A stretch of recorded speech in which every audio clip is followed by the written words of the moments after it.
Remember jumping on trains, living on the streets, sleeping on the ground, outside, eating out of the garbage cans, begging, stealing, whatever I can do to eat and survive. And one day, a miracle happened to me. I walked to the terminal. That is a look at Born Hungry, the new documentary on the remarkable life of celebrity chef Sash Simpson. Abandoned on the streets of India as a child, Sash was ultimately adopted by a Canadian couple who raised him in Toronto. The film follows the restaurant owner as he travels to India to look for his birth family and piece his story together. Sash joins us now along with director Barry Avrich. Welcome both to the morning show. Thanks for having us. It is our pleasure. Sash, I'm going to begin with you, of course. We heard with that little sound bite off the top your fragmented memories of your youth. How would you, for people who are listening to the story for the first time, how would you describe your childhood? I don't know. I mean, just trying to describe what I went through as a kid living on the streets of India, trying to get all that flashback. It was tough. And putting it onto a screen and telling people my story was another level. So, you know, it's for me, I think listening to myself talking into a documentary that I'm doing in my life story, and I don't think I was ever up for it.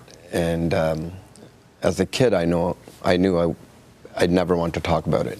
And as I got older, I felt, you know what, I'm more comfortable talking about it, and you know, I don't mind telling my story to the public.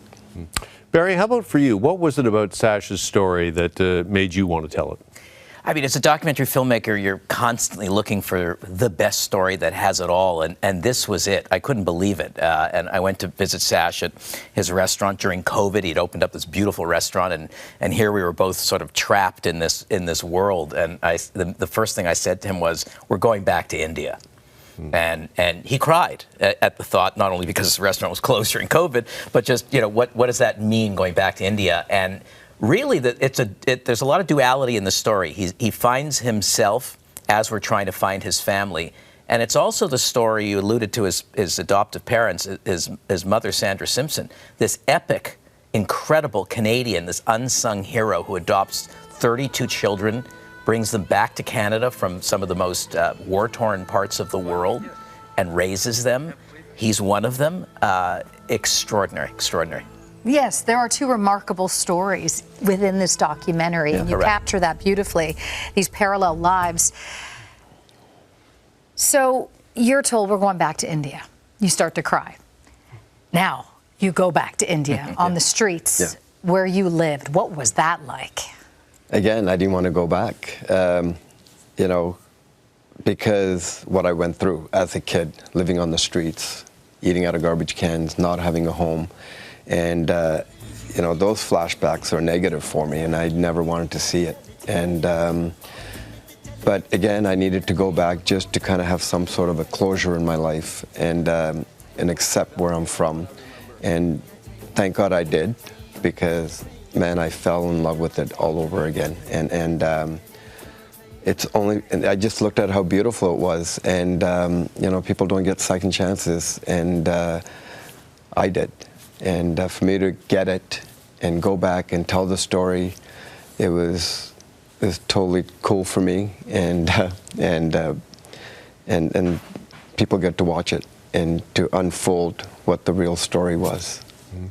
Barry, wondering what you learned with your time with Sash and producing this film, directing this film and bringing it to life. What is it that you hope to convey to viewers? Well, I think Sash said it. I mean, everybody deserves a second chance. I mean, the name of the film, Born Hungry, which came to me sort of immediately, was the fact that Sash has never stopped being hungry. From the streets to Toronto, to continuing to give back to those that are less fortunate, even being a successful chef, and to keep searching for those parts that are missing in your life.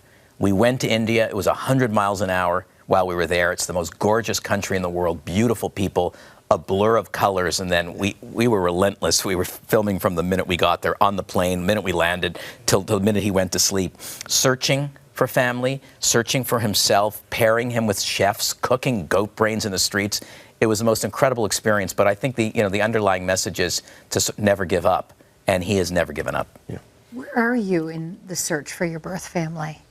Still a work in progress. And, you know, I keep thinking it's going to be tough, but once the movie goes international, hopefully, and if anybody sees it, that's my sister, my brother. We'll see. We'll see who. I think that's what's going to happen. I mean, we traveled to a lot of the places that Sash would have flashbacks while we were there. It's almost those cinematic. You're sort of walking through and thinking that was the spot, the movie theater, the cigarette factory that his father worked in, thinking that he might walk past his sister or brother or parents on the street. But there's so many people in that country. So, you know, we're working with the police and detectives to try and find them. It's tough, but as Sash suggested, I think with this film going international, he will get that email or Instagram post that says, it's me. I'm sure we'll get every Tom, Dick, and Harry coming at it, but we'll see. I don't know. But hopefully we'll get the right piece. It'll be like the story of Annie, everyone trying to claim you, Sash, as their own. Oh, we're going to wait for the part 2. I don't know if that's a good thing, but yeah, sure. All right, well, certainly an inspirational story, an inspirational documentary. You can catch Born Hungry at the Hot Docs Festival. Sash and Barry, thank you both for coming in this morning. Thanks for having us. Thanks.